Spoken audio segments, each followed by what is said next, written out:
آج کے اس سلائیڈ کے اندر ہم یہ دیکھیں گے کہ ہمارے پاس جو لکھے ہوئے پیراگراف ہیں اور ان کا سٹائل کیسے چینج کیا جاتا ہے، یا کسی لائن کا ہم اگر سٹائل چینج کرنا چاہتے ہیں تو سٹائل چینج کرنے کے لیے سب سے پہلے اس حصے کو سلیکٹ کیا جاتا ہے جس کا سٹائل چینج کرنا ہے۔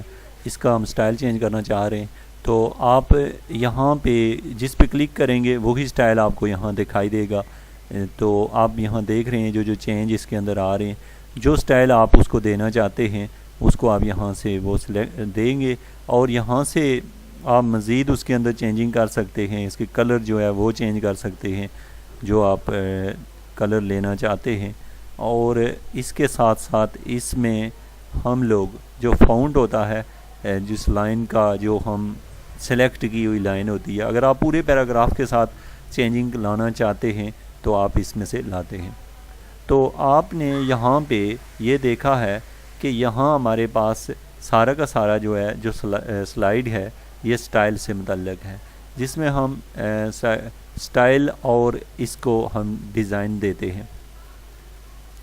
اب بڑی ہی امپارٹنٹ ایک سلائیڈ ہے جس کو ہم ایڈیٹنگ کہیں گے، جو لاسٹ پہ یہ دیکھ رہے ہیں آپ۔ اس سلائیڈ میں ایڈیٹنگ میں ہم یہ دیکھیں گے کہ ہم چینج لانا چاہتے ہیں۔ سپوز کہ ہم جہاں جہاں بک لکھا ہوا ہے، دیکھیں ہم بی کو فائنڈ کرنا چاہتے ہیں کہ یہاں کہاں کہاں بی لکھا ہوا ہے، بی لکھا ہوا ہے یا بک لکھا ہوا ہے۔ دیکھیں یہاں پہ ہم کلک کرتے ہیں فائنڈ کے اوپر۔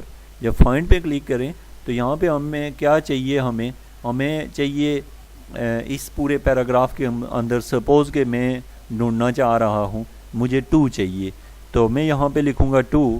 جب میں 2 لکھوں گا تو یہاں پہ یہ جتنے 2 ہیں آپ دیکھ رہے ہیں ان کا کلر چینج ہو گیا ہے، تو مجھے 2 مل گیا ہے کہ 2 فلاں فلاں جگہ پہ ہے۔ اسی طریقے سے اگر مجھ سے کوئی غلطی ہو گئی سپیلنگ کے اندر، یا میں نے کوئی ایسی چیز ٹائپ کر لی ہے جو بار بار مسٹیک ہے، تو میں یہاں فائنڈ کے اندر دیکھیں جیسے میں نے لکھنا ہے یہاں فائنڈ کے اندر جہاں کہیں FO لکھا ہو وہ آ جائے۔ تو اب آپ دیکھیں یہاں پہ جب میں نے FO لکھا تو یہاں پہ FO جہاں جہاں لکھا ہوا ہے وہ میرے سامنے آ گیا ہے۔ تو اس طریقے سے ہم فائنڈ کرتے ہیں، اور اب میں اس سلائیڈ کو کلوز کرنے لگا ہوں۔ یہ ہمارے پاس ہے۔ اب ریپلیس کا کیا مطلب ہوتا ہے، دیکھیں آپ ریپلیس پہ کلک کر کے دیکھیں ہم جہاں پہ FO لکھا ہوا ہے، سپوز یہاں پہ وہ ورڈ لکھتے ہیں، جیسے جہاں FOR فار لکھا ہوا ہے، میں اس کی جگہ FOR کی جگہ OF آف لکھنا چاہ رہا ہوں۔ اب دیکھیں میں یہاں پہ ایک ہی ورڈ کو اگر میں ریپلیس کرنا چاہتا ہوں تو میں جسٹ ریپلیس پہ کلک کروں گا، لیکن اگر میں پورے پیراگراف کے اندر پورے اس جو میرا چیپٹر ہے اس کے اندر اگر میں یہ چینجنگ کرنا چاہ رہا ہوں تو میں ریپلیس آل پہ کلک کر دوں گا۔ تو یہاں پہ ہمارے پاس ہے جہاں پہ میں فائنڈ نیکسٹ کر کے دیکھیں یہاں فار ہے، میں اس کو چینج کرنا چاہ رہا ہوں، میں نے یہاں ریپلیس پہ کلک کیا، آف بن گیا۔ اب پھر یہاں پہ فار ہے، میں اس کو ریپلیس کرنا چاہ رہا ہوں یا نہیں، اگر نہیں کرنا چاہ رہا تو میں فائنڈ نیکسٹ پہ کلک کروں گا۔ اب اسی طریقے سے میں یہاں آ گیا ہوں، یہ دیکھیں فار۔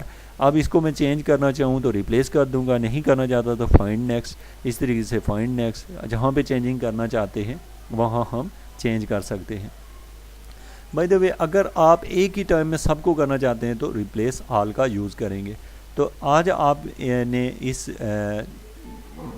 سارے کے اندر ہم نے کچھ کلپس کے بارے میں، سٹائل کے بارے میں، ریپلیس کرنے کے بارے میں اور اپنی مسٹیکس ڈھونڈنے کے بارے میں اسٹڈی کی ہے۔ اب نیکسٹ سلائیڈ میں ہم لوگ چلیں گے کہ جو انسرٹ ہوتا ہے اس میں کون کون سی چیزیں انکلوڈ ہیں۔ میں اس کو بند کر دیتا ہوں، یہ ہم نیکسٹ اس سلائیڈ میں دیکھیں گے۔